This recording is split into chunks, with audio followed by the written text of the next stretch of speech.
Day 170, Ecclesiastes 1 through 6. All is vanity. The words of the preacher, the son of David, king in Jerusalem. Vanity of vanities, saith the preacher. Vanity of vanities.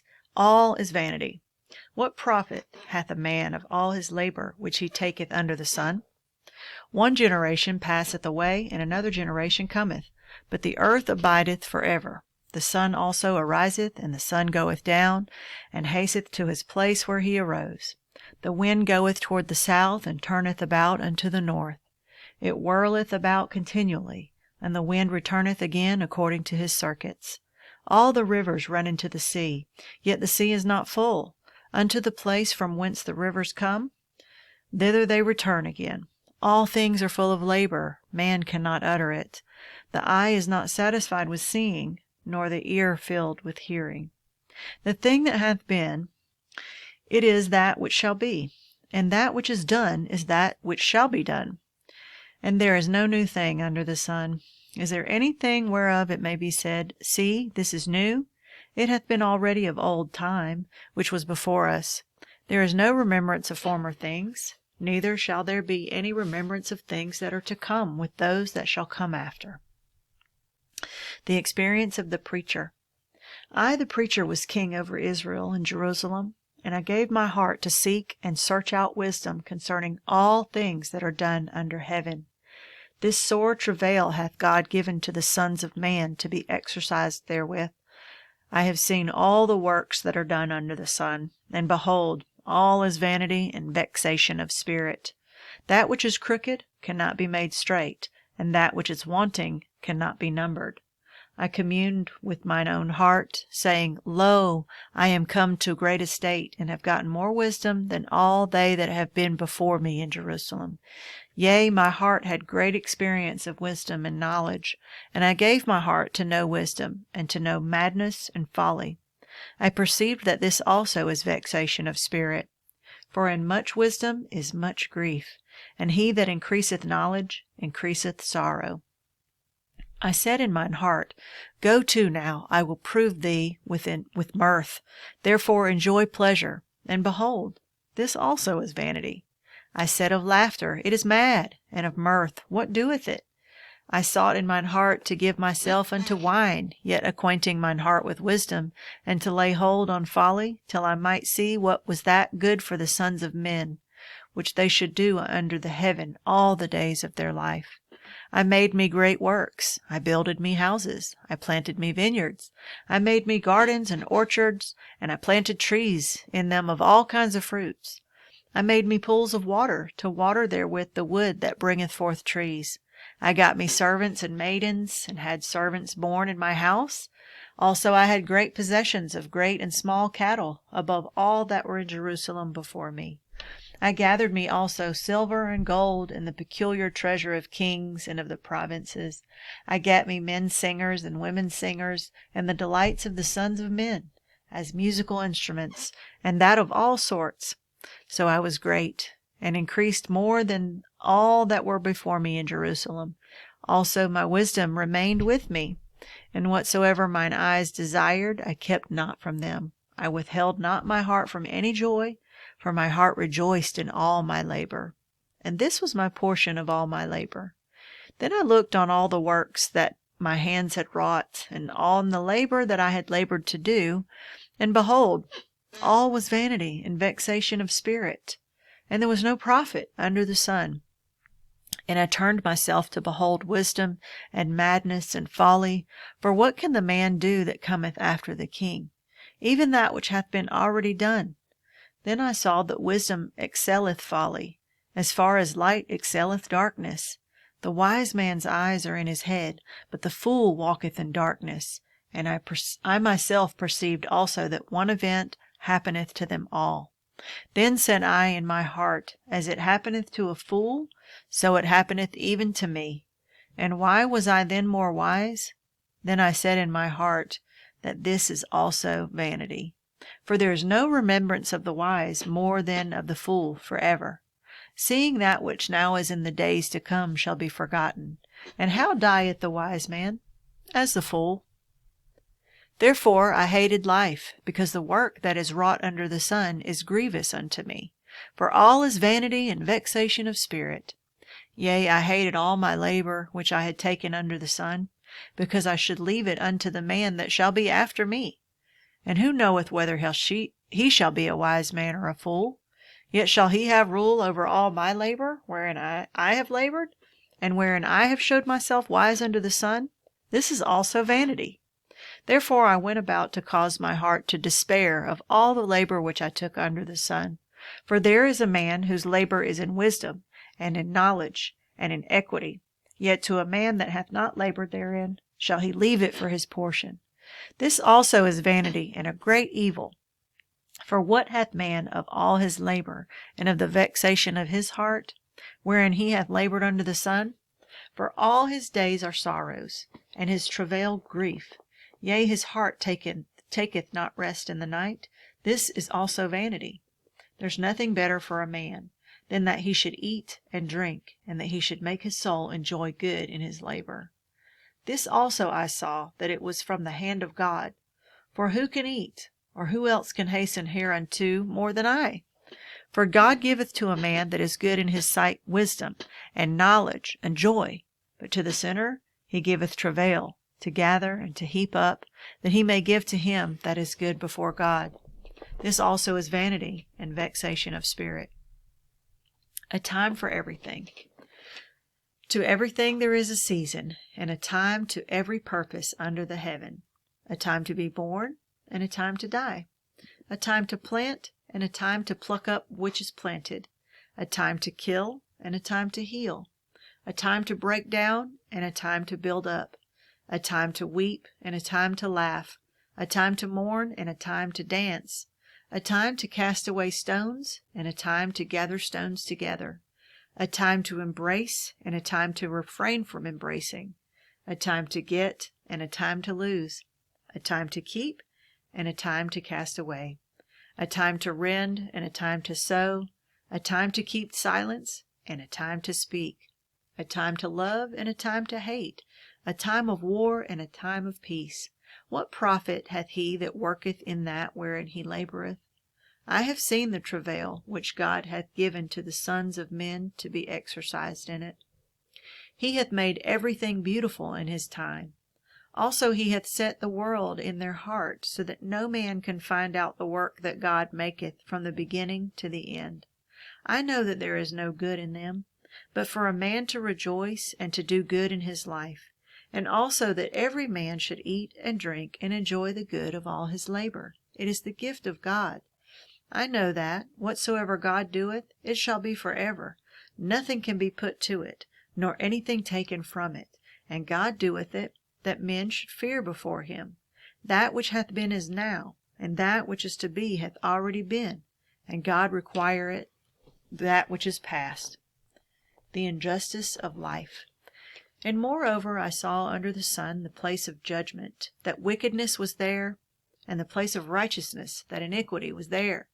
I said in mine heart, God shall judge the righteous and the wicked, for there is a time there for every purpose and for every work. I said in mine heart concerning the estate of the sons of men, that God might manifest them, that they might see that they themselves are beasts. For that which befalleth the Son of Men befalleth beasts. Even one thing befalleth them. As the one dieth, so dieth the other. Yea, they have all one breath, so that a man hath no preeminence above a beast. For all is vanity, all go unto one place, all are of the dust, and all turn to dust again. Who knoweth the spirit of man that goeth upward, and the spirit of the beast that goeth downward to the earth? Wherefore I perceive that there is nothing better than that a man should rejoice in his own works, for that is his portion. For who shall bring him to see what shall be after him? So I returned and considered all the oppressions that are done under the sun. And behold, the tears of such as were opposed. And they had no comforter. And on the side of their oppressors there was power, but they had no comforter.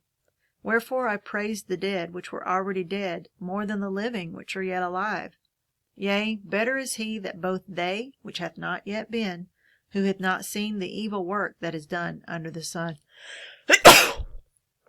Again, I considered all travail and every right work, that for this a man is envied of his neighbor.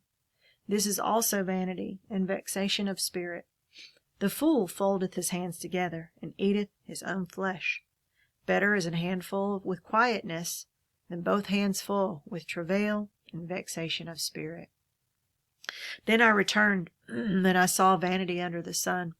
There is one alone, and there is not a second. Yea, he hath neither child nor brother. Yet is there no end of all his labor. Neither is his eye satisfied with riches. Neither saith he, For whom do I labor, and bereave my soul of good? This is also vanity. Yea, it is a sore travail. 2 are better than 1, because they have a good reward for their labor. For if they fall, the one will lift up his fellow. But woe to him that is alone when he falleth, for he hath not another to help him up. Again, if 2 lie together, then they have heat. But how can one be warm alone? And if one prevail against him, 2 shall withstand him, and a 3-fold cord is not quickly broken. Better is a poor and a wise child than an old and foolish king, who will no more be admonished. For out of prison he cometh to reign. Whereas also he that is born in his kingdom becometh poor. I considered all the living which walk under the sun, with the second child that shall stand up in his stead. There is no end of all the people, even of all that have been before them. They also that come after shall not rejoice in him. Surely this also is vanity and vexation of spirit. The folly of rash vows. Keep thy foot when thou goest to the house of God, and be more ready to hear than to give the sacrifice of fools, for they consider not that they do evil. Be not rash with thy mouth, and let not thine heart be hasty to utter anything before God. For God is in heaven, and thou upon the earth. Therefore let thy words be few, for a dream cometh through the multitude of business, and a fool's voice is known by a multitude of words. When thou vowest a vow unto God, defer not to pay it, for he hath no pleasure in fools. Pay that which thou hast vowed. Better is it that thou shouldest not vow, than thou shouldest vow and not pay. Suffer not thy mouth to cause thy flesh to sin, neither say thou before the angel that it was an error. Wherefore should God be angry at thy voice, and destroy the work of thine hands? For in the multitude of dreams and many words there are also divers vanities. But fear thou God. The vanity of life. If thou seest the oppression of the poor, and violent perverting of judgment and justice in a province, marvel not at the matter. For he that is higher than the highest regardeth, and there be higher than they. Moreover, the profit of the earth is for all. The king himself is served by the field. He that loveth silver shall not be satisfied with silver, nor he that loveth abundance with increase. This is also vanity. When goods increase, they are increased that eat them. And what good is there to the owners thereof, saving the beholding of them with their eyes? The sleep of a laboring man is sweet, whether he eat little or much, but the abundance of the rich will not suffer him to sleep. There is a sore evil which I have seen under the sun, namely, riches kept for the owners thereof to their hurt. But those riches perish by evil travails, and he begetteth a son, and there is nothing in his hand. As he came forth of his mother's womb, naked shall he return to go as he came, and shall take nothing of his labor, which he may carry away in his hand. And this also is a sore evil, that in all points as he came, so shall he go. And what profit hath he that hath labored for the wind? All his days also he eateth in darkness, and he hath much sorrow and wrath with his sickness. Behold that which I have seen. It is good and comely for one to eat and to drink, and to enjoy the good of all his labor that he taketh under the sun all the days of his life, which God giveth him, for it is his portion. Every man also to whom God hath given riches and wealth, and hath given him power to eat thereof, and to take his portion, and to rejoice in his labor, this is the gift of God. For he shall not much remember the days of his life, because God answereth him in the joy of his heart. There is an evil which I have seen under the sun, and it is common among men, a man to whom God hath given riches, wealth, and honor, so that he wanteth nothing for his soul of all that he desireth. Yet God giveth him not power to eat thereof, but a stranger eateth it. This is vanity, and it is an evil disease. If a man beget 100 children, and live many years, so that the days of his years be many, and his soul be not filled with good, and also that he have no burial, I say that an untimely birth is better than he. For he cometh in with vanity, and departeth in darkness, and his name shall be covered with darkness. Moreover, he hath not seen the sun, nor known anything. This hath more rest than the other. Yea, though he live 1,000 years twice told, he hath not seen no good. Do not all go to one place? All the labor of man is for his mouth, and yet the appetite is not filled. For what hath the wise more than the fool? What hath the poor that knoweth to walk before the living? Better is the sight of the eyes than the wandering of the desire. This is also vanity and vexation of spirit. That which hath been is named already, and it is known that it is man. Neither may he contend with him that is mightier than he. Seeing there be many things that increase vanity, what is man the better? For who knoweth what is good for man in this life, all the days of his vain life which he spendeth as a shadow? For who can tell a man what shall be after him under the sun?